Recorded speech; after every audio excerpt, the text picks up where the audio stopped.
BA Games has a game that caught my attention, and maybe it might catch yours. Forges of Ravenshire. This is for 1 to 4 players ages 12 and up and should take you about 60 to 100 minutes to play. Grab a hammer and some steel, it's time to forge. The Blacksmiths Guild of Ravenshire is in need of a new forge master. You and your fellow smiths are competing to see who can make the most money and become the new forge master. Forges of Ravenshire is played over 4 seasons or rounds. Each season starts with the gathering phase where players will acquire contracts, recruit guild members, and gather resources. Players roll their dice workers and place one of them on an available location to gather resources. Then, retrieve a different die worker to gather even more resources.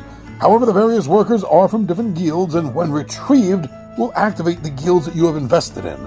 All players will take turns placing one of their workers and retrieving another 3 times. After the gathering phase is the production phase. Take those 3 die workers that you have taken and now place them on different areas of your forge to gather more resources, make charcoal or steel, and forge contracts to make money. At the end of every season, check to see if any special titles have been earned. Titles bring prestige, as well as hard-earned money. Finally, roll your 3 dice workers again, and prepare the country of Ravenshire for the next season to come. That's nice. That's nice. There are a few forging games out. Not a lot, but being the fact that this is a rarity, in a lot of the concepts for board games, I wanted to find out more about it.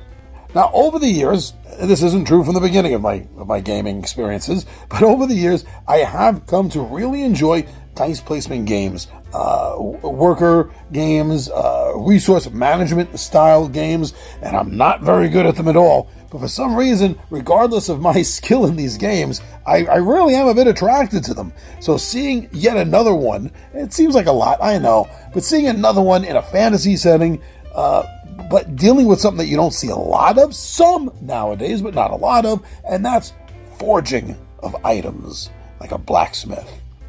It just seems to be getting better to me. So I kept looking into it. Now, as the publisher said, there's another thing that I do like about the game, that they do this in a tight 4 rounds. Now, every time I've played a game that has a hard exit time on it, you do this until then, game over. It always feels like you want 1 or 2 more go-arounds, 1 or 2 more passes, or in this case, they call it seasons. I'm sure you'll want 1 or 2 more seasons by the time it ends. So it really does make you fight and struggle to get everything done that you needed to get done in that tight time frame. That's really good, I think. To me, it definitely is. Now, the presentation of the game. While I was looking into this, I was seeing all these great pictures of the game and everything. I realized that the components of the game, everything they're putting into it physically, I really do like. I can see that they put their time and their effort into it. It's not just the art. The art is beautiful, fabulous art style all around. But like the player boards, right?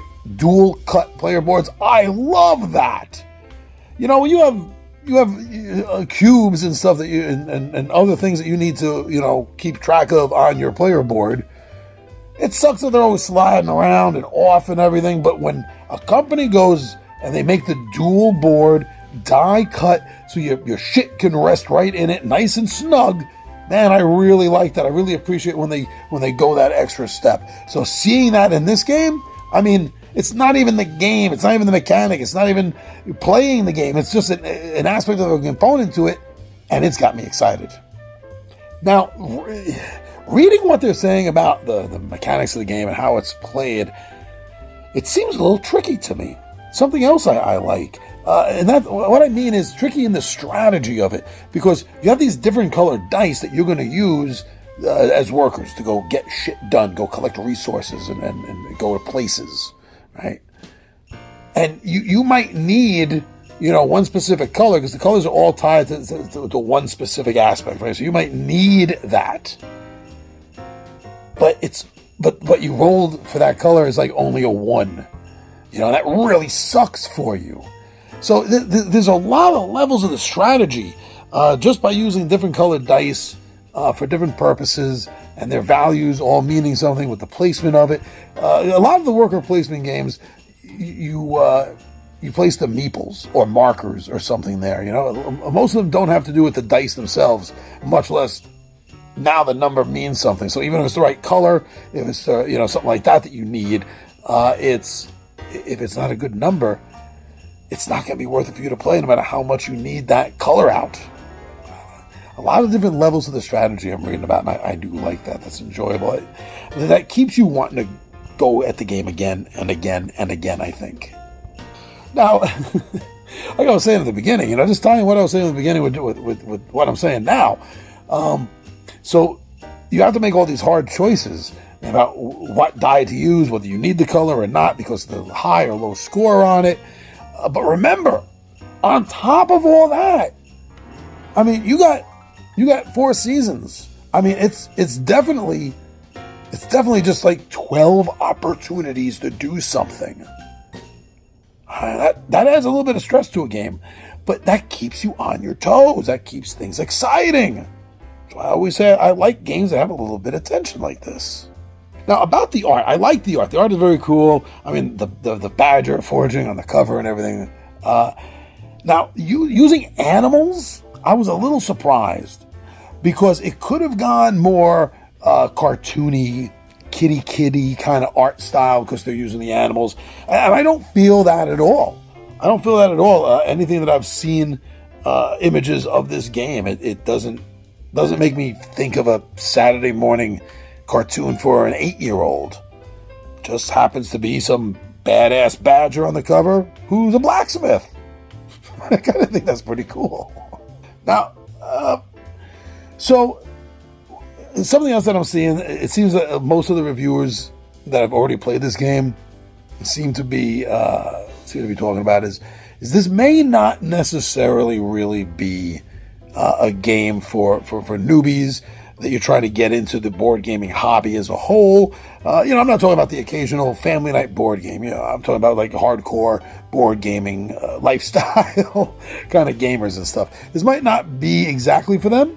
Newbies, that is, because it is a little nuanced, a lot of strategy work, a little bit deeper than first-timers may be expecting walking into a new board game. But otherwise, with that being said, I think people that have played board games regularly and look forward to the more interesting and strategic games, I think you definitely want to take a look at this. But hey, it's not my job to influence you. I hate influences. You should too. I'm just trying to inform you.